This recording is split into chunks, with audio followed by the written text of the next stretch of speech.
Shalom Bapak Ibu Saudara yang dikasihi Elohim. Saudara sudah siap menerima pengajaran firman Tuhan? Ya, baru Hashem. Seperti yang dikatakan oleh Bapak Gembala tadi, bahwa bacaan kita Parashat Beshalah itu adalah Keluaran pasal 13 ayat 17 sampai dengan Keluaran pasal 17 ayat 16 ya. Beshalah itu dalam bahasa Indonesia artinya ia membiarkan pergi. Ia di sini siapa? Ia di sini ini adalah Faro ya. Nah, saudara yang dikasihi Elohim, apabila saudara sudah membaca Keluaran pasal 13 ayat 17 sampai 17 ayat 16, maka saudara sudah mengetahui bahwa di dalam parasha ini ada banyak peristiwa yang luar biasa. Diawali dengan terbelahnya laut Teberau. Ya, tetapi mujizat Tuhan tidak berhenti sampai di situ, karena kemudian kita juga membaca di situ bagaimana Adonai Elohim menyediakan atau mengubah air pahit menjadi manis, dan kemudian Adonai Elohim juga memberikan makan mana sebagai bentuk pemeliharaan Dia terhadap bangsa Israel.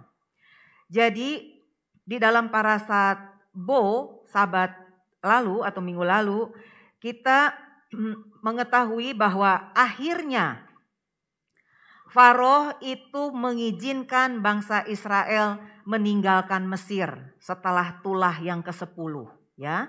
Nah, tetapi itu ternyata bukan merupakan akhir dari segala sesuatu. Jadi kita tahu bahwa Faro dia mengizinkan atau membiarkan bangsa Israel pergi itu bukan karena kehendak hatinya, begitu. Karena kita membaca bahwa di dalam setiap tulah yang Tuhan berikan yang menimpa Mesir itu dilatar belakangi dengan hati Faro yang keras, dan juga semakin dikeraskan oleh Adonai Elohim untuk menyatakan kuasanya yang sempurna, menyatakan kuasanya yang luar biasa, untuk menunjukkan bahwa tidak ada Tuhan selain Dia, tidak ada Elohim selain Dia. Ya, ini satu hal yang luar biasa. Nah, jadi bangsa Israel keluar dari Mesir itu karena rencana dan kehendak Tuhan. Tuhan mengeluarkan bangsa Israel itu dengan tangan yang kuat dan lengan yang teracung. Nah, penyertaan Tuhan bagi bangsa Israel itu terus menerus, saudara. Bahkan sampai dengan saat ini, ya. Nah, kemudian juga waktu bangsa Israel itu keluar dari Mesir, Tuhan menyertai perjalanan mereka dengan tiang awan dan tiang api. Tiang awan untuk melindungi mereka dari panas terik gurun, ya, matahari gurun, dan tiang api untuk menghangatkan badan mereka dari dinginnya gurun. Kalau saudara sudah pernah ke Israel melalui Mesir, biasanya suka ditawarkan siapa yang mau naik ke Gunung Sinai. Dan waktu itu saya menyesal juga sih ya, kenapa kok saya nggak ikut naik ke Gunung Sinai gitu. Karena saya merasa bahwa kaki saya tuh, lutut saya udah mulai sakit gitu kan. Jadi saya pikir daripada nanti ngerepotin orang, terus saya juga mendengar cerita begitu ya, jalannya tuh sempit. Pak John pernah naik nggak, Pak? Bu Evi juga enggak ya? Siapa di sini yang pernah ke Gunung Sinai? Oh, Pak Ben. Oh ya, oke. Lupa, sorry. Ya, Pak Ben cerita gitu. Bener ya Pak Ben, jalannya sempit banget ya Pak Ben? Iya, dan di sampingnya itu jadi gini, jalannya itu kecil gitu ya. Terus di samping kanannya itu jurang, di samping kirinya itu bukit batu gitu, Gunung Sinainya gitu ya. Nah, jadi terus kemudian orang yang mendaki Gunung Sinai itu biasanya tengah malam. Tengah malam karena mau melihat sunrise dari atas begitu.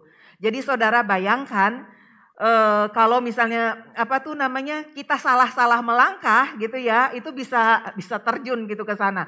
Nah, waktu kita naiknya itu bukan kita, Kalau kita kan berarti saya juga terlibat. Nah, ketika orang mendaki Gunung Sinai itu ada bagian yang dia berjalan kaki, tapi kemudian ada bagian dia mesti memakai onta karena tidak memungkinkan gitu bagi orang untuk mencapai Gunung Sinai. Ya mungkin ada juga sih yang mencapai Gunung Sinai itu tidak tanpa bantuan onta begitu ya. Tapi saudara, yang mau saya ceritakan di sini adalah suhunya itu dingin sekali. Apalagi ini naik malam hari gitu kan. Jadi suhunya dingin sekali. Tapi ya Tuhan itu dia tidak membiarkan bangsa Israel sendirian.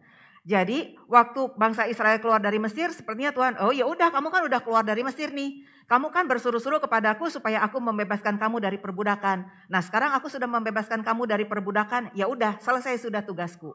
Gitu ya. Tidak seperti itu, saudara. Jadi Tuhan yang memanggil, Tuhan juga yang akan melengkapi. Tuhan yang memanggil, Tuhan juga yang akan menyertai. Sama seperti bangsa Israel. Dia dipandu keluar dengan tangan yang kuat, lengan yang teracung, ya. Tapi kemudian Adonai Elohim tetap menyertai mereka dengan tiang awan dan tiang api. Jadi di sini kita bisa melihat bahwa penyertaan Tuhan itu sempurna bagi kita, bagi bangsa Israel, juga bagi saudara dan saya. Saudara, setelah Tuhan memanggil saudara dan saya menjadi anak-anaknya, ya, Dia juga tidak pernah meninggalkan kita semua sendirian. Ada nggak di antara kita di sini yang pernah merasa ditinggalkan Tuhan sendirian? Ada nggak? Di retret kali ya, atau di sini saya lupa. Bapak Gembala ini pernah mengatakan bahwa tiba-tiba terlintas dalam pikirannya, bagaimana kalau Tuhan itu nggak ada? Pernah dengar nggak? Di mana ya? Oh, di sini. Oh, di retret. Ya. Nah, saudara pernah nggak punya pikiran yang sama? Tuhan itu ada nggak sih? Ya. Tapi melalui setiap parasha yang kita pelajari, setiap minggu maupun setiap sabat, kita tahu bahwa Tuhan tidak pernah meninggalkan anak-anaknya sendirian. Yang ada kita yang ninggalin dia, benar nggak? Ya, apalagi kalau kita merasa wah sehat, wah diberkati Tuhan, wah apa gitu ya. Yang mestinya hari Sabtu atau hari Minggu ke gereja nggak ada gitu. Apalagi kan sekarang udah masa pandeminya itu sudah landai gitu kan ya. Puncak udah mulai macet lagi, Bandung macet. Lembang juga, jadi semua orang itu kalau dari Senin sampai Jumat itu kerja, maka weekendnya itu ya jalan-jalan kayak begitu ya. Padahal kita sebagai anak Tuhan memerlukan waktu ya untuk dengan Tuhan dan juga dengan sesama. Nah, saudara, sama seperti apa yang dilakukan Tuhan kepada bangsa Israel, Dia juga memperlakukan saudara dan saya dengan cara yang sama. Ketika kita taat dan setia kepada Tuhan, maka Dia akan melengkapi kita, Dia akan melengkapi saudara, Dia akan melengkapi saya dengan segala sesuatu sehingga kita bisa menikmati hidup sebagai anak-anak Tuhan yang berkemenangan. Bukan sebagai seorang pecundang, bukan sebagai seorang yang kalah. Kita sebagai anak-anak Tuhan itu harus berdiri tegak, ya, berikat pinggangkan kebenaran dan berbaju berikat pinggang dan berbaju sirah kebenaran kayak begituan ya, supaya kita bisa berdiri tegak menghadapi setiap tantangan yang Tuhan perkenankan terjadi di dalam kehidupan kita. Jadi saya suka rada-rada gimana ya kalau misalnya saya bertemu dengan anak Tuhan begitu terus mukanya tuh tidak cerah ceria begitu ya. Jadi sepertinya tuh dia berbeban berat, mukanya ditekuk, gak ada senyum apa segala macam. Saya jadi bertanya, what's wrong with him? What's wrong with her gitu ya. Kenapa kok dia merasa begitu gitu. Mestinya kan sebagai anak Tuhan yang sudah lahir baru, ada roh Elohim di dalam hidupnya. Maka Dia itu yang akan menghibur kita, Dia yang akan memberikan kepada kita kekuatan, segala sesuatu yang kita perlukan supaya kita bisa berdiri tegak ya dan keluar sebagai pemenang. Ya. Nah, tetapi kemudian saudara, kita akan membaca bahkan di tengah-tengah penyertaan yang sempurna bagi bangsa Israel. Kita tahu bahwa tiang awan dan tiang api itu bentuk penyertaan Tuhan kepada bangsa Israel. Jadi Tuhan itu ada bersama dengan bangsa Israel. Tuhan itu ada di tengah-tengah mereka. Tetapi Israel tetap merasa takut. Israel tetap bersungut-sungut. Lupa bahwa Adonai Elohim yang memimpin mereka keluar dari Mesir adalah Tuhan yang perkasa. El Gibor, El Elyon, El Shaddai. Berapa banyak dalam kehidupan kita merasakan pertolongan Tuhan. Kita merasakan penghiburan Tuhan. Kita merasakan kekuatan Tuhan. Tetapi kita lupa semua itu ketika kita kembali diizinkan menghadapi satu masalah. Kita lupa bahwa Tuhan sudah menyertai kita. Kita lupa bahwa dalam masalah itu Tuhan sudah memberikan kemenangan kepada kita. Saudara, apa yang terjadi pada bangsa Israel itu adalah gambaran saudara dan saya sebagai anak-anak Tuhan. Jadi saudara gak bisa bilang, itu kan Israel. Kenapa semua ini dicatat di dalam kitab suci kita? Tuhan tuh ingin kita tuh belajar. Karena kitab suci kita ini merupakan kitab kehidupan. Torah itu dia merupakan pedoman hidup kudus. Ya, bukan hanya Torah itu hukum, isinya kalau Torah itu hukum, lieur we pokona mah. Gitu ya. Enggak, saudara. Hukum itu merupakan salah satu bagian. Tapi kita harus membangun pengertian di dalam benak kita atau mengubah persepsi kita yang salah yang mengatakan bahwa Torah itu hukum. Isinya cuma hukuman. Di dalam Torah itu sepertinya Tuhan tuh menampakkan wajah yang bengis, wajah yang sadis, wajah yang Tuhan yang suka menghukum. Lah kita mesti melihat alasannya kenapa? Ya. Tuhan itu dia sedang membentuk satu bangsa yang baru, bangsa pilihan, bangsa Israel. Yang tadinya Israel itu juga siapa? Dia sama seperti orang lain, ya, sebagai manusia penyembah berhala, saudara. Kita melihatkan latar belakang Abraham. Abraham itu dibesarkan dari keluarga penyembah berhala. Tetapi Tuhan memilih dia dan membawa dia keluar. Membentuk satu bangsa baru yang akhirnya nanti kita ketahui itu adalah bangsa Yahudi.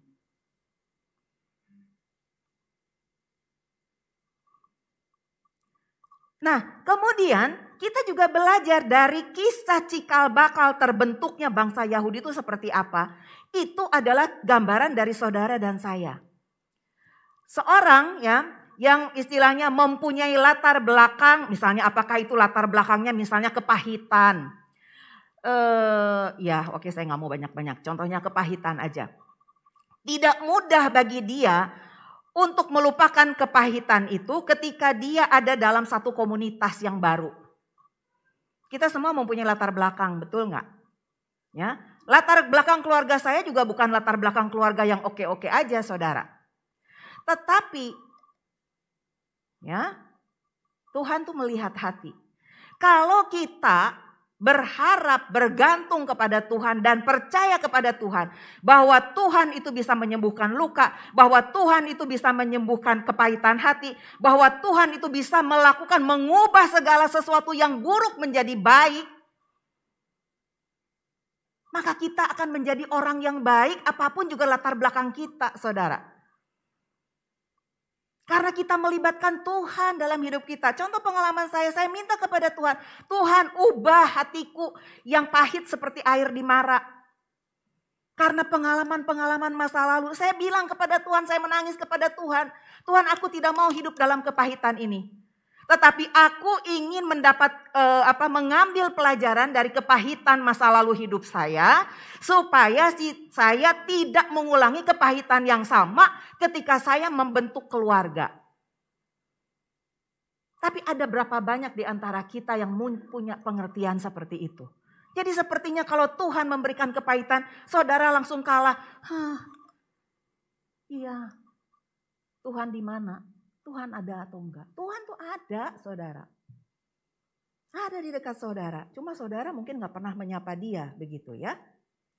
Jadi saudara, apa yang terjadi pada bangsa Israel adalah gambaran saudara dan saya sebagai anak-anak Tuhan. Ketakutan mereka adalah ketakutan saudara dan saya juga. Sungut-sungut mereka adalah sungut-sungut saudara dan saya juga. Kedegilan mereka adalah kedegilan saudara dan saya juga. Pemberontakan mereka adalah pemberontakan saudara dan saya juga. Nah, saya melanjutkan cerita yang tadi ya. Itu Tuhan itu membentuk cikal bakal bangsa Israel ya dengan latar belakang para penyembah berhala. Mereka itu juga dikelilingi oleh bangsa-bangsa para penyembah berhala, begitu. Tuhan itu membentuk dia. Sehingga istilahnya sama, kita semua yang sudah jadi orang tua kan punya anak ya. Kita mendidik anak kita juga supaya mereka itu mempunyai kehidupan yang baik ya. Mereka mengerti manner, mereka mengerti etika, cara berbicara, cara bergaul seperti itu. Sama Tuhan juga dia adalah seorang bapak bagi bangsa Israel. Dia membentuk Israel sedikit demi sedikit. Dia mengeluarkan itu kelipah otak atau kelipah itu adalah selaput. Ya, selaput pikiran yang melihat gitu sekeliling mereka itu adalah bangsa penyembah berhala. Tuhan itu membentuk dia. Nah, waktu kita membentuk, siapa sih yang suka dibentuk gitu ya? Karena dibentuk tuh sakit saudara, betul nggak? Karena bertentangan dengan keinginan daging kita. Demikian juga kalau kita ada dalam pelayanan, kita ada dalam komunitas, kita tuh saling membentuk satu sama lain. Ada istilah besi menajamkan besi. Artinya begitu.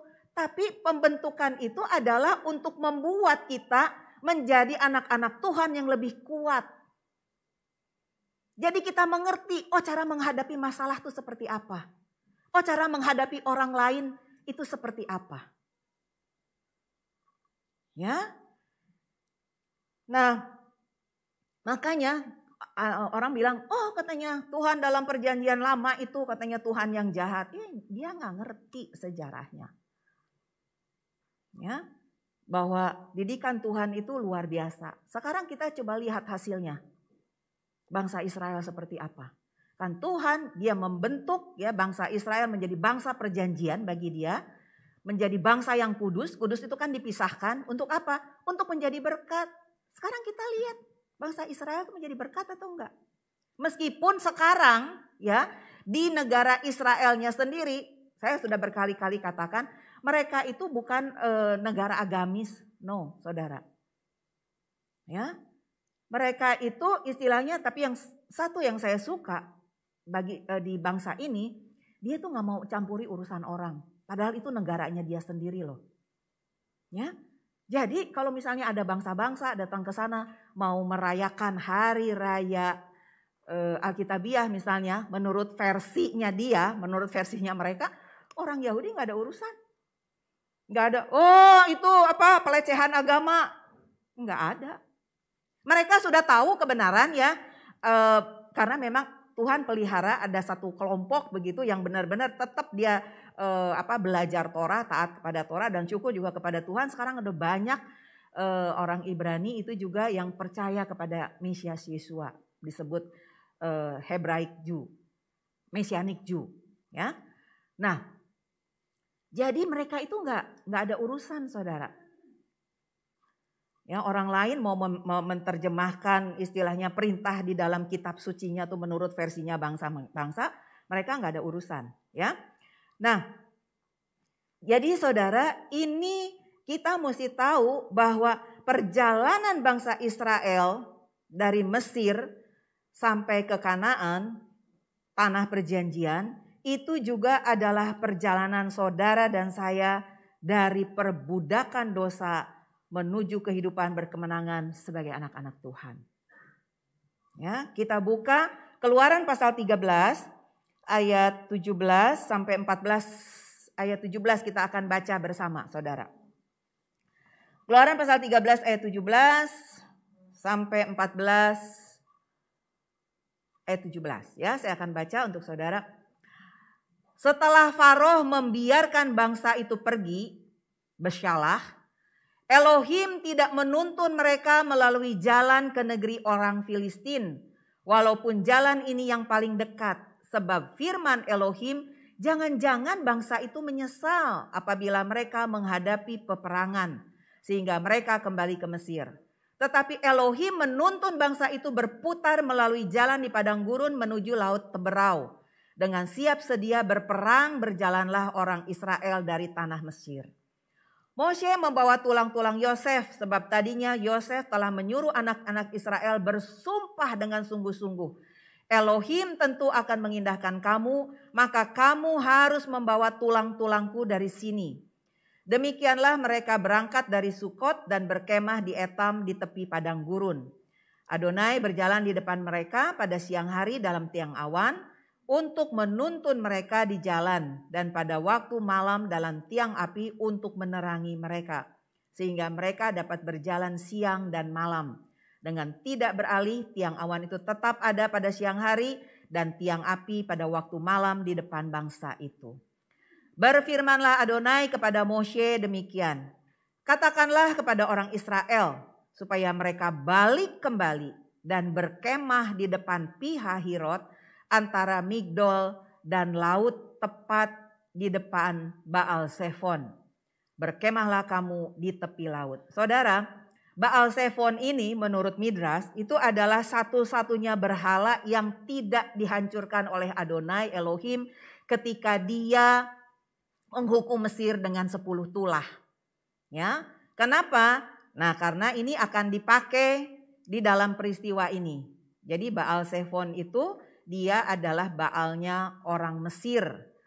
Dewanya orang Mesir, ilahnya orang Mesir. Maka Faro akan berkata tentang orang Israel. Mereka telah sesat di negeri ini. Padang gurun telah mengurung mereka. Kenapa mengatakan demikian? Ya karena itu. Tuhan sudah memimpin bangsa Israel ke satu titik, terus tiba-tiba Tuhan bilang, balik lagi, gitu ya. Sehingga orang Mesir dan Faro itu dia akan berpikir, tersesat dia di padang gurun, gitu ya.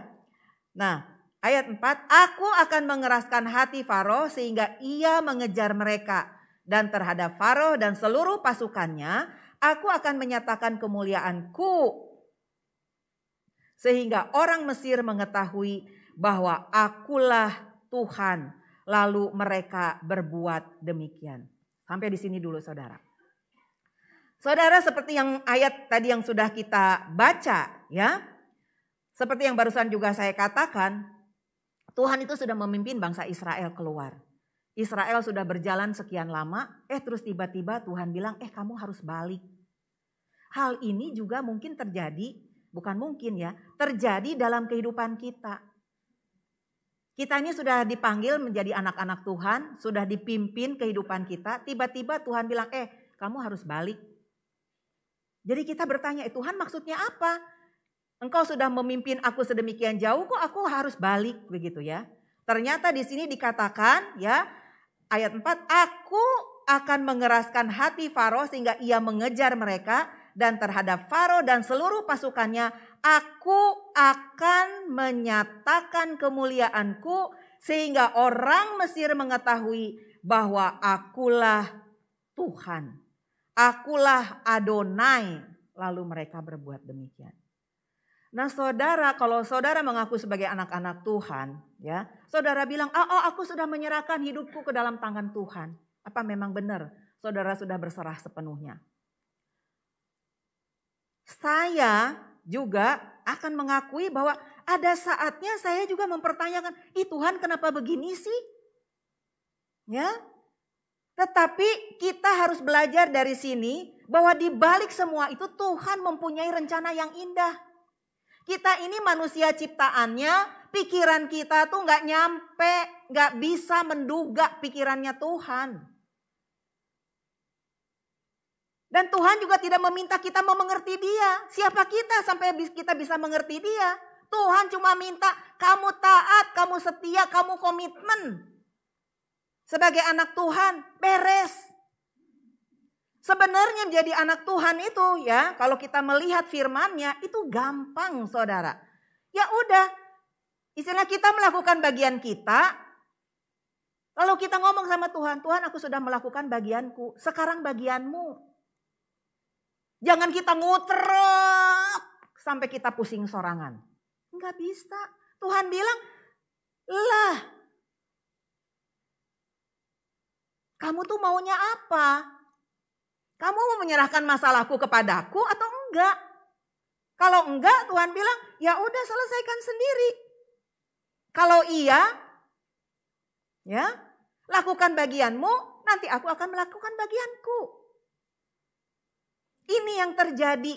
Saya pikir ya kenapa ya udah capek-capek gitu jalan sekian hari gitu ya. Bayangin memimpin 600 orang pria, 600.000 orang pria saudara. Di luar perempuan, di luar anak-anak. Berapa banyak rombongan ini?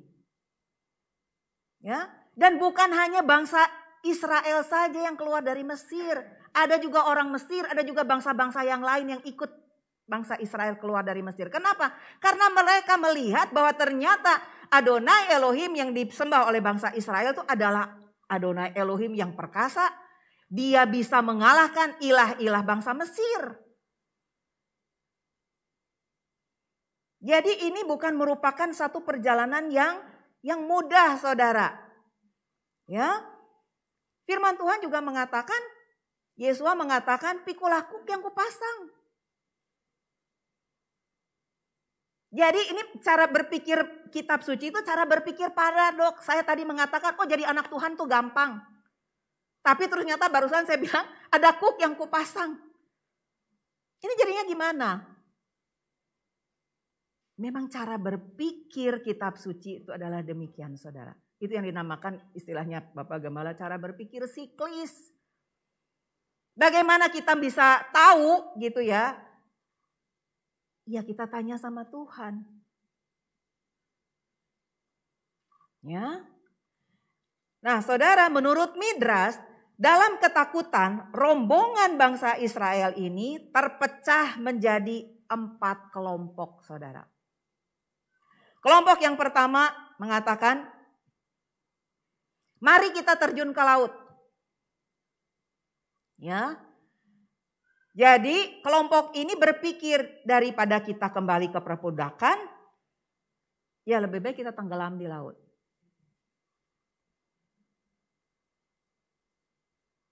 Lalu kelompok yang kedua mengatakan, mari kita kembali ke Mesir.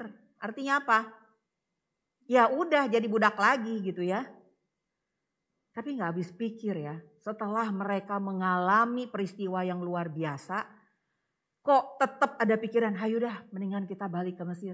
Lah lalu mujizat Tuhan yang luar biasa itu apa artinya bagi mereka gitu. Ya. Terus kelompok yang ketiga mengatakan, mari kita berperang melawan tentara Mesir dengan harapan kemenangan itu ada di pihak Israel. Oh kalau yang ini nih kelompok yang ketiga tuh sepertinya oh iya benar ya. Memang mestinya begitu gitu ya. Nah apakah memang benar demikian nanti kita bahas. Lalu kelompok yang keempat, mari kita berseru kepada Tuhan dalam doa. Oh kalau yang ini lebih benar lagi, ya benar dong. Kalau kita ada masalah ya kita berseru kepada Tuhan dalam doa. Ya. Tetapi bagaimana tanggapan Tuhan terhadap 4 kelompok ini saudara? Jawabannya ada di dalam Keluaran pasal 14 ayat 13 sampai 14. Ya. Tetapi berkatalah Moshe kepada bangsa itu, janganlah takut, berdirilah tetap dan lihatlah keselamatan dari Adonai yang akan diberikannya hari ini kepadamu. Sebab orang Mesir yang kamu lihat hari ini tidak akan kamu lihat lagi untuk selama-lamanya. Adonai akan berperang untuk kamu dan kamu akan diam saja. Jadi jawaban Tuhan, dia mengatakan berdiri teguh dan lihat keselamatan yang akan Tuhan berikan. Itu sebagai tanggapan dari kelompok yang mengatakan marilah kita terjun ke laut. Apa artinya marilah kita terjun ke laut? Mati konyol saudara, bunuh diri itu. Apakah sebagai anak Tuhan, waktu kita dihadapkan kepada masalah yang membuat kita takut dan sepertinya putus asa begitu, jalan ini yang akan saudara ambil? Ingat saudara, kita manusia itu diciptakan menurut rupa dan gambarnya, menurut demut dan selemnya Tuhan saudara. Ya, Amsal 20 ayat 27, firman Tuhan mengatakan roh manusia adalah pelita Tuhan. Jadi kita ini roh-roh kita ini roh-roh anak Tuhan, roh yang sangat berharga bagi Tuhan. Di situ dikatakan roh manusia adalah pelita Tuhan. Luar biasa saudara. Amsal 20 ayat 27 ini biasanya itu dibaca pada saat Shefa. Pada saat satu keluarga kehilangan anggota keluarga ya. Dan ada satu tradisi, jadi setelah kematian, penguburan, itu ada masa Shefa. Shefa itu artinya apa? 7 ya. 7 hari perkabungan. Jadi keluarga perkabungan itu mereka akan duduk diam di rumah membacakan ayat-ayat firman Tuhan ya, untuk saling menghibur satu sama lain seperti itu. Nah ini gak ada di tradisi Kristen ya, tapi ini ada di tradisi Muslim. Mereka meniru tradisi orang Ibrani. Kita orang Kristen gak dapat itu saudara, rugi. Ya. Nah, jadi pada saat Shefa itu keluarga itu dia menyalakan lilin ya, dan salah satu ayat yang dibaca itu Amsal pasal 20 ayat 27. Roh manusia adalah pelita Tuhan ya. Jadi balik lagi kepada pembahasan kita. Kemudian Keluaran 14 ayat 13 dan 14 mengatakan bahwa orang Mesir yang kamu lihat hari ini tidak akan kamu lihat lagi. Nah ini adalah tanggapan Tuhan terhadap mereka yang ingin kembali ke Mesir. Ngapain lu balik ke Mesir? Karena orang Mesir yang kamu lihat hari ini itu sudah tidak akan ada lagi. Ya. Lalu Adonai mengatakan kepada Moshe, aku akan berperang untukmu. Ini merupakan tanggapan terhadap mereka yang menganjurkan perang, saudara. Nah di sini kita harus hati-hati. Tadi kan saya bilang, oh perang bagus dong. Kita ada satu masalah gitu ya, kita harus berperang dong, kita harus lawan dong, kayak begitu ya. Tetapi melawannya seperti apa saudara? Apakah perlawanan kita itu seperti yang Tuhan inginkan atau tidak? Karena kita melihat ketika bangsa Israel jatuh dalam dosa, mereka ingin menutupi kesalahannya dengan mengatakan, mari kita perangi. Tapi karena tidak diperintahkan oleh Tuhan, bukannya kemenangan yang mereka dapat, malah justru kekalahan. Malah justru rasa malu. Karena bangsa-bangsa di sekitarnya, itu ternyata yang disebut bangsa Tuhan tuh seperti itu, kok kalah? Nah itu dia, ada strateginya saudara. Kalau Tuhan memerintahkan kita berperang ya kita maju. Karena kita tahu ini adalah perintah Tuhan. Dan di depan kita hasilnya pasti kemenangan. Tapi kalau Tuhan tidak memerintahkan kita, jangan sok-sok jagoan. Ya. Lalu tanggapan terhadap kelompok yang kelima yang berdoa, Tuhan bilang, dan kamu akan tetap diam. Ini tanggapan terhadap kelompok yang menganjurkan untuk berdoa. Loh, kamu akan tetap diam. Gimana nih? Ya. Nah, ini akan membawa kita kepada pertanyaan berikutnya saudara. Lalu apa tindakan yang tepat terhadap ayat 13 dan 14 dalam Keluaran pasal 14 ini? Tindakan yang tepat itu ada di ayat 15, saudara. Ya, berfirmanlah Adonai kepada Moshe, mengapa engkau berseru-seru demikian kepadaku? Apa yang dilakukan oleh Moshe, saudara? Dia berdoa, dia berseru-seru kepada Adonai Elohim. Saya percaya itu yang dilakukan oleh Moshe. Moshe berteriak kepada Adonai Elohim, apa yang harus kulakukan? Di belakang itu tentara Mesir, di depan itu laut. Apa yang harus aku lakukan? Tetapi tanggapan Adonai terhadap doa Moshe yang tidak berkesudahan, dia mengatakan, mengapakah engkau berseru-seru demikian kepadaku? Katakanlah kepada orang Israel supaya mereka berangkat.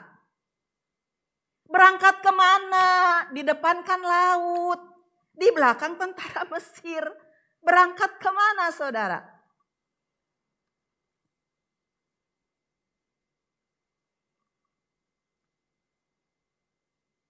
Saudara mesti ingat, ya. Tujuan Tuhan membebaskan bangsa Israel dari perbudakan di Mesir adalah untuk menyembah Aku di gunung ini. Di gunung ini di mana, saudara? Di Sinai. Nah, tempat Israel berkemah di depannya laut Teberol, dalam bahasa Ibrani itu Yamsuf, ya. Laut Buluh gitu ya. Belakangnya namanya tentara Mesir. Bangsa Israel itu udah sampai ke Sinai atau belum? Jadi ini luar biasa, saudara, firman Tuhan. Lu tuh belum sampai ke Sinai. Jalan terus. Ya itu tadi. Kita melakukan bagian kita, selanjutnya itu Tuhan yang akan bekerja. Ya. Itu ultimate goal atau tujuan utama itu bahwa Tuhan membebaskan bangsa Israel dari perbudakan di Mesir itu untuk beribadah kepadanya di gunung ini. Itu ada di dalam Keluaran pasal 13 ayat 12b. Parasat yang lalu ya, parasat Bo ya. Nah sekarang saudara, saya mau bertanya kepada saudara. Ini pertanyaan ini sebetulnya buat saya sendiri juga. Lalu posisi saudara, posisi saya sekarang itu ada di mana, saudara? Apakah kita sudah mencapai ultimate goal kita sebagai anak-anak Tuhan atau belum? Kalau belum, ya ayo maju, berangkat. Jangan hanya berseru-seru kepada Tuhan saja. Tidak, saudara. Ayo maju, berangkat. Ya. Nah, pertanyaan yang sama itu diajukan oleh Adonai Elohim kepada Adam. Ketika Adam dan Hawa jatuh ke dalam dosa. Tuhan bertanya kepada Adam, Adam kamu di mana? Pertanyaannya sekarang, apakah Tuhan gak tahu Adam ada di mana? Menurut saudara gimana? Tuhan tahu gak? Tahu. Lalu kenapa Tuhan bertanya kamu ada di mana? Itu sebetulnya teguran halus kepada Adam. Tuhan gak mau bilang, hei kamu udah melanggar aku ya, melanggar perintahku ya. Enggak, saudara. Tuhan bertanya dengan pertanyaan yang sederhana aja. Kamu di mana? Ya. Tuhan ingin tahu posisi Adam di hadapannya. Apakah Adam dia masih mendengarkan, dia mentaati enggak perintah Tuhan untuk tidak memakan buah dari pohon baik dan jahat? Ya. Hal yang sama Tuhan tanya kepada kita juga gitu. Kalau kita sudah melanggar perintah Tuhan, sebetulnya Tuhan tuh bertanya kepada kita, kamu ada di mana? Tuhan itu mengajak kita berpikir, apakah perkataan kita itu udah sesuai belum? Apakah sikap kita itu sudah sesuai belum? Ya, apakah keputusan yang kita ambil sudah sesuai belum? Apakah kamu masih tetap bisa enggak menjaga kekudusan hidup kamu sebagai anak-anak Tuhan? Apalagi ini orang-orang yang sudah terlibat dalam pelayanan. Ya, makanya di dalam retret kemarin saya bilang kita bikin resolusi. Orang itu ya kita sih ingin setiap orang terlibat dalam pelayanan, ya. Tetapi tetap kita harus bikin apa kemarin saya bilang bukan aturan. kriteria atau apa sih saya bilang. Pertama, orang itu adalah hidup baru. Kedua, dia setia dulu sebagai jemaat. Ya, ini orang yang datangnya setahun cuma kita hari raya setahun tuh 7 kali ya. Ditambah 2 hari raya minor jadi 9. 9 kali aja dia gak datang, kok kita mau mengajak dia terlibat dalam pelayanan? Ya gak bisa, harus ada kriteria, harus ada persyaratan tertentu saudara. Sama seperti kalau misalnya sebuah perusahaan mencari karyawan. Apa dia bilang, "Oi," misalnya dia perlunya misalnya tenaga administrasi. Wah, semua lulusan SMA atau apa, ayo daftar. Ya orang boleh daftar sebanyak-banyaknya tapi dia punya kriteria saudara. Nah itu pekerjaan di dunia. Lah ini pekerjaan melayani Tuhan, masa gak ada kriteria? Saudara berpikir gak? Saya berpikirnya begini, kita gampang mengajak semua orang masuk terlibat dalam pelayanan. Tetapi ketika dalam perjalanan waktu ternyata orang itu menjadi masalah, akan sulit bagi seorang pemimpin untuk mengeluarkan dia. Benar gak? Nah makanya untuk tidak terjadi hal itu, disaring. Ada tahapan-tahapan yang harus disaring. Bagi orang yang mengalami hal itu, jangan putus asa lalu bilang, jadi maksudnya apa nih? Gue gak boleh melayani. Siapa yang bilang tidak boleh melayani? Ada kualifikasinya. Seperti saya katakan ya, contoh nih. Udah berkali-kali saya omong, saya ulang lagi di sini. Saya itu suaranya jelek kayak begini, pernah menjadi WL di ibadah pemuda minggu sore. Waktu kita masih di denominasi yang lama. Saya berpikir, gak salah apa nunjuk saya tuh udah setengah mati istilahnya ya. Karena saya hidup kan, jadi setengah mati. Setengah mati saya menolak. Enggak, karena saya tahu gitu loh. Saya tuh enggak di situ. Tapi enggak apa-apa. Pasti bisa nyanyi. Ya kalau di Erema tuh saya bilang, ya mungkin karena belakang saya tuh Nanlohi. Nanlohi itu kan orang Ambon gitu ya. Di pikiran orang, oh semua orang Ambon tuh bisa nyanyi. Enggak semua orang Ambon bisa nyanyi, contohnya saya. Pak Ivan bisa nyanyi enggak? Ariel bisa nyanyi, di belakang Ariel tuh ada Nanlohi karena ibunya saudara. Ya, ibunya tuan kota, dia bisa nyanyi, suaranya bagus, saudara bisa denger.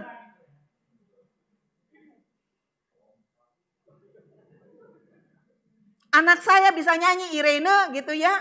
Ya Karen sama Yoel juga tidak fals karena bapaknya saudara, bukan karena saya.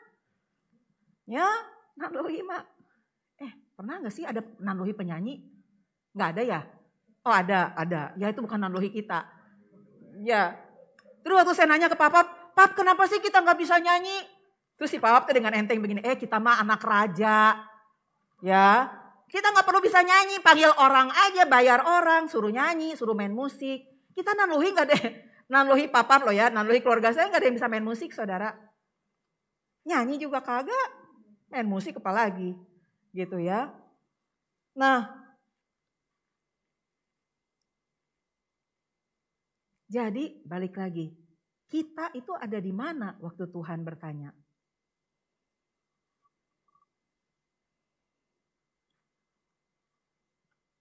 Saudara bisa jawab nggak? Kalau Tuhan tanya kepada saudara, kamu ada di mana? Di Eksosia Tuhan, masa Tuhan nggak tahu? Bukan Eksosia sekarang apa? Betel gitu ya. Betel Bintaro Tuhan, masa Tuhan nggak tahu? Ya. Jadi saudara, di tengah-tengah masalah yang Tuhan izinkan terjadi pada saudara dan saya, kita ada di mana? Apakah ada di kubu 1, terjun ke laut? Kubu 2, balik ke Mesir. Kubu 3, ayo kita perang. Kubu 4, ayo kita berdoa. Saya ulangi, terjun ke laut itu menggambarkan orang yang putus asa. Padahal sebagai anak-anak Tuhan kita tidak boleh putus asa. Ya, kembali ke Mesir itu berlawanan dengan kehendak Tuhan. Tidak menghargai mujizat peristiwa luar biasa yang Tuhan sudah nyatakan baik kepada Mesir maupun kepada bangsa Israel melalui 10 tulah. Ya, berperang. Nah, apakah Tuhan memang mengizinkan Israel berperang? Padahal tadi kita baca ya di dalam Keluaran pasal 13 ayat awal nih, ayat 17 dikatakan Saya ulang nih ya, setelah Farao membiarkan bangsa itu pergi, Elohim tidak menuntun mereka melalui jalan ke negeri orang Filistin. Alasannya kenapa? Walaupun jalan ini yang paling dekat, sebab firman Elohim, jangan-jangan bangsa itu menyesal apabila mereka menghadapi peperangan sehingga mereka kembali ke Mesir. Ya. Jadi kalau mereka berperang itu kehendak mereka sendiri, bukan kehendak Tuhan. Lalu apa jadinya? Ya pasti kalah lah ya karena tidak disertai Tuhan. Lalu yang keempat, berdoa. Bukankah dengan berdoa menunjukkan ketergantungan mutlak kepada Tuhan? Benar kan? Ya. Tapi itu hanya satu bagian, saudara. Ada bagian yang lain yang harus kita kerjakan. Karena firman Tuhan di dalam Yakobus pasal 2 ayat 18 di situ dikatakan bahwa iman tanpa perbuatan adalah iman yang kosong.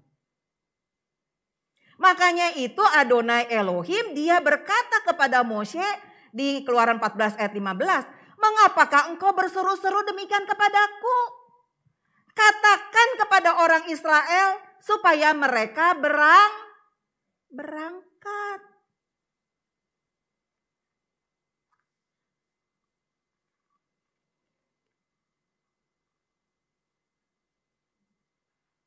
Bagaimana kita bisa tahu apa kehendak Tuhan dalam kehidupan kita? Jaga hubungan pribadi kita dengan Dia. Melalui Ruach HaKodes, Dia akan berbicara kepada saudara. Menuntun kepada saudara untuk mengambil keputusan-keputusan yang tepat. Bukan berdasarkan kedagingan kita, bukan berdasarkan kepintaran kita, bukan berdasarkan kekayaan kita, bukan berdasarkan hikmat kita, tetapi berdasarkan ketentuan Tuhan. Tuhan yang memerintahkan. Lalu kita lihat hasilnya seperti apa. Ya. Saudara, terbelahnya Laut Merah, Midras mengatakan bahwa merupakan tahapan terakhir dari Eksodus di Mesir. Ya. Kenapa? Karena terbelahnya Laut Teberau itu adalah gambaran dari mikveh, saudara. Rabi Saul Paulus mengatakan, "Aku melupakan apa yang di belakangku dan memulai kembali kehidupan yang baru di dalam Yeshua HaMashiach." Untuk apa? Untuk mencapai kehidupan yang berkemenangan yang telah disediakan, yaitu menjadi terang, menjadi garam bagi kemuliaannya. Ya, jadi seperti saya katakan, gambaran Israel itu adalah gambaran kehidupan saudara dan saya, di mana Tuhan mengambil saudara dan saya yang tadinya para penyembah berhala, ya, menjadi para penyembah Tuhan. Lalu kemudian Tuhan ingin kita melupakan apa yang ada di belakang kita dan memulai kembali kehidupan yang baru di dalam Yeshua HaMashiach. Lalu sesudah itu apa? Ya mikveh, ambil keputusan, ya. Karena waktu kita mikveh, kita menyatakan bahwa aku sudah mati terhadap kehidupanku yang lama. Aku kembali bangkit dalam kehidupan yang baru di dalam Yeshua HaMashiach. Itulah arti dari mikveh, saudara. Tetapi sekarang pertanyaannya, kenapa kok banyak orang yang sudah di mikveh, ya? Kondisi rohaninya tuh naik turun, saudara. Ya kita mesti berani introspeksi. Hubungan kita dengan Tuhan gimana sih? Apakah dalam setiap kehidupan kita, ya kita melibatkan Tuhan gak dalam hidup kita? Contohnya bangun pagi wehnya. Apa yang kita ingat pertama kali? Oh HP tadi malam di charge. Wah udah overheat nih. Atau enggak langsung buka HP. Ada yang ketawa nih beberapa orang nih. Halo, gue banget atau bukan ye? Ya. Padahal menurut tradisi Ibrani, dan ini baik ya. Orang Ibrani itu waktu dia buka mata, saudara, belum ngapa-ngapain nih, baru buka mata, tidur, lelap gitunya. Jam 4:30 dia bangun buka mata, dia langsung mode ani. Nggak perlu turun dulu, kencing dulu apa segala macam, enggak. Dia langsung mode ani, saudara. Mengucap syukur bahwa Tuhan sudah mengembalikan rohnya kembali kepada dia. Baru setelah mode ani ya, terus baru dia pengen pis, turunlah dia pis. Ya, apalah segala, mungkin saudara pikir, emangnya kalau nggak mode ani nggak bisa? Bisa saudara, kalau saudara bilang, apalagi saya mah nggak tahu mode ani. Ya udah, kalau saudara nggak tahu mode ani, Tuhan juga melihat hati. Kita bersyukur pertama kali kepada Tuhan. Tuhan terima kasih Engkau sudah membangunkan saya. Engkau sudah mengembalikan roh saya. Ajar saya untuk menggunakan waktu sepanjang hari ini untuk melakukan pekerjaan Tuhan. Besyam Yeshua Mashiach, amin, selesai. Kamu mau kencing, kencing. Kamu mau ngapain, ngapain. Mau minum misalnya, karena haus kan, kalau bangun tidur kan suka haus gitu ya. Silakan. Tapi tidak berhenti dengan mengucapkan mode ani, tidak berhenti dengan mengucapkan syukur, engkau sudah mengembalikan rohku. Tidak saudara, saudara berdoa sesudahnya. Ya, dan saya diajarin gitu ya sama Ibu Morin. Dia bilang, iya Ra, gue kalau udah kayak begitu, gue keluar kamar, udah berdoa nih, selesai berdoa, gue keluar kamar, gue ke dapur. Gue nyuci tangan katanya di dapur. Ngucapin deh, Al-Netilat Yadaim. Saya pikir iya benar juga ya. Kan biasanya emak-emak tuh kan kerjaannya begitunya. Kalau udah selesai urusan pribadi kita dengan Tuhan kan langsung ke dapur. Bikin air panas ya, ceplok telur, bikin nasi gitu kan. Ya kayak begitu. Tapi ya itu, waktu si Ibu Mori ngomong gitu, ke dapur cuci tangan Ra. Saya pikir iya benar juga. Wah, karena waktu kita cuci tangan waktu era Syabat kan. Di situ dia bilang, kuserahkan tanganku kepada Mesias, harapan akan kemuliaan, dan hanya melayani kepadanya. Jadi aku serahkan tanganku Tuhan nih, ya, untuk melayani Engkau. Selesai saudara. Ya. Jadi saudara, ya tahapannya kalau kita sudah dipanggil menjadi anak-anak Tuhan itu adalah yang pertama bertobat, meninggalkan ilah lain. Dalam peristiwa bangsa Israel yang hidup di Mesir, tidak sedikit bangsa Israel itu yang berasimilasi dengan Mesir, saudara. Bayangkan mereka hidup 430 tahun di Mesir. Meskipun Tuhan memberikan satu tempat yang khusus bagi mereka, yaitu di mana? Ya, Baru Hashem, masih pada ingat ya, di Goshen gitu ya. Tapi tidak sedikit dari mereka yang berasimilasi, menikah dengan orang Mesir, lalu kehidupan rohaninya bagaimana? Enggak tahu. Kalau di dalam kitab suci itu nggak dicatat ya, tapi mungkin di Midrash dicatat ya. Saya percaya ada di Midrash ya. Nah jadi ditambah lagi waktu bangsa Israel hidup di Mesir, mereka itu tidak bisa mempersembahkan korban, saudara. Karena ada satu ayat ya, saya juga nggak sempat, kemarin saya udah ngomong, saya udah niat. Oh iya besok untuk khotbah minggu saya mesti cari ayatnya, tapi saya nggak sempat juga. Di situ dia bilang waktu bangsa Israel dia memberikan korban itu artinya kekejian bagi orang Mesir. Kenapa? Karena domba itu merupakan salah satu ilah, salah satu dewa bagi orang Mesir. Saudara bisa bayangin ya, domba ilah mereka, dewa mereka dipotong gitu, dikorbankan bagi Adonai Elohim bangsa Ibrani. Mereka nggak bisa melakukan ibadah itu, saudara.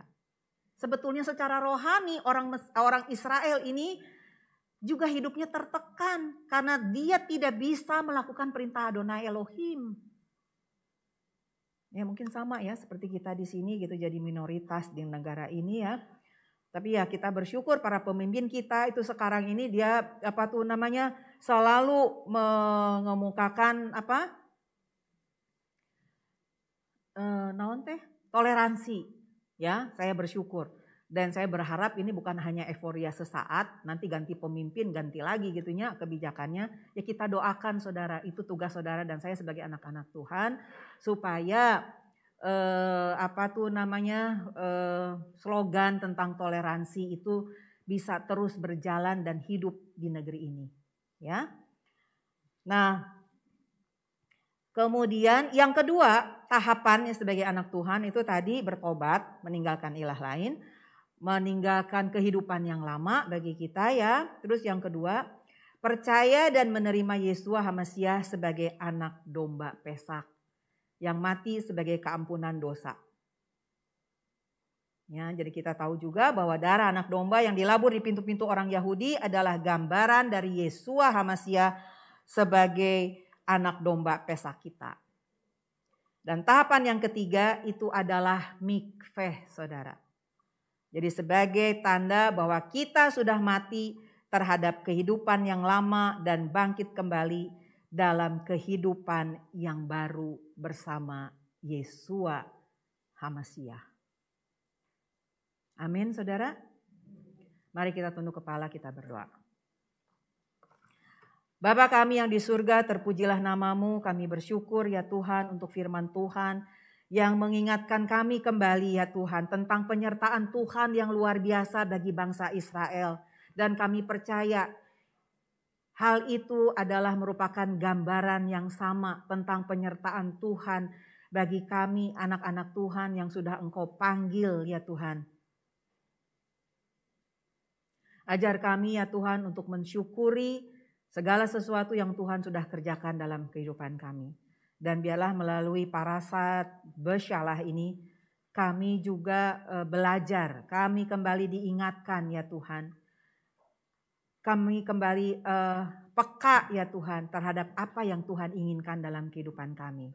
Dan ingatkan kembali kepada kami bahwa perjalanan kami ini belum berakhir sebelum ya Tuhan. Ultimate goalnya, sebelum tujuan utama Tuhan dalam kehidupan kami masing-masing itu kami capai ya Tuhan. Karena itu kami mohon Engkau lengkapi kami dengan segala sesuatu yang kami perlukan dalam perjalanan kami untuk mencapai tujuan utama yang Tuhan sudah tetapkan bagi masing-masing kami. Siapakah kami di hadapan Tuhan? Kami ini adalah debu, kami ini adalah cacing Yakub ya Tuhan. Karena itu kami memerlukan Engkau untuk membimbing kami, untuk menolong kami sampai kami mencapai destiny yang Tuhan sudah tujukan, sudah rencanakan bagi kami masing-masing. Berikan kepada kami kekuatan iman, ketekunan, kesetiaan, komitmen ya Tuhan untuk terus melangkah di jalan yang Tuhan sudah tetapkan bagi kami. Jangan biarkan kami ya Tuhan melenceng ke kanan atau ke kiri. Tapi kami mohon melalui Ruh HaKodes menolong kami untuk tetap fokus mencapai sasaran kehidupan berkemenangan yang Tuhan sudah tetapkan bagi kami. Terima kasih ya Tuhan, saat ini apapun juga masalah yang kami hadapi, kami serahkan kembali di bawah kaki-Mu ya Tuhan. Kami percaya kuasa-Mu itu lebih dari cukup bagi kami untuk mengalahkan setiap masalah yang Tuhan izinkan terjadi pada kami.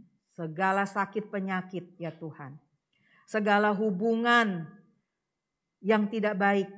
Baik itu antara keluarga, antara orang tua dan anak. Maupun juga sesama jemaat, sesama pelayan. Kami batalkan, kami hancurkan kuasanya di dalam nama Mesias Yesua. Semua keadaan yang membuat kami sepertinya putus asa. Kami sepertinya tidak melihat harapan ya Tuhan. Semua pikiran-pikiran yang bukan dari Tuhan. Kami batalkan, kami hancurkan kuasanya di dalam nama Mesias Yesua. Pikiran yang tidak bisa melihat jalan keluar. Pikiran yang merasa ditinggalkan sendirian. Yang ada pada anak-anak Tuhan saat ini kami batalkan, kami hancurkan kuasanya di dalam nama Mesias Yesua. Kutuk-kutuk kemiskinan, kutuk-kutuk kesialan, kutuk-kutuk kegagalan. Dalam hal apapun juga ya Tuhan. Kami batalkan, kami hancurkan kuasanya di dalam nama Mesias Yesua. Kehidupan yang tidak dapat menjaga kekudusan nama Tuhan. Kami batalkan, kami hancurkan kuasanya di dalam nama Mesias Yesua. Tuhan kami mohon ya Tuhan. Ruh HaKodes terus memimpin langkah-langkah hidup kami ya Tuhan. Sehingga kami semua boleh keluar sebagai pemenang-pemenang di dalam Yesua HaMasiah. Terima kasih ya Tuhan. Kami percaya Engkau adalah jalan keluar. Ketika dunia tidak bisa memberikan satu jalan keluar, Engkau adalah jalan keluar. Engkau adalah jawaban terhadap masalah kami. Engkau adalah jawaban terhadap doa-doa kami ya Tuhan. Terima kasih ya Bapa, sungguh kami bersyukur kami mempunyai Tuhan yang besar, Tuhan yang perkasa, El Gibor, El Elyon, El Shaddai. Terima kasih ya Bapa. Tutup bungkus kami semua di dalam kuat kuasa darah Mesias Yesuati, sehingga tidak ada sesuatu pun yang jahat yang boleh terjadi yang menimpa kami sebagai anak-anak Tuhan. Terima kasih ya Bapa, kami kembalikan segala puji, hormat dan kemuliaan hanya bagi Tuhan. Dan hanya di dalam nama Mesias Yesua kami sudah berdoa dan mengucap syukur. Haleluya. Amin.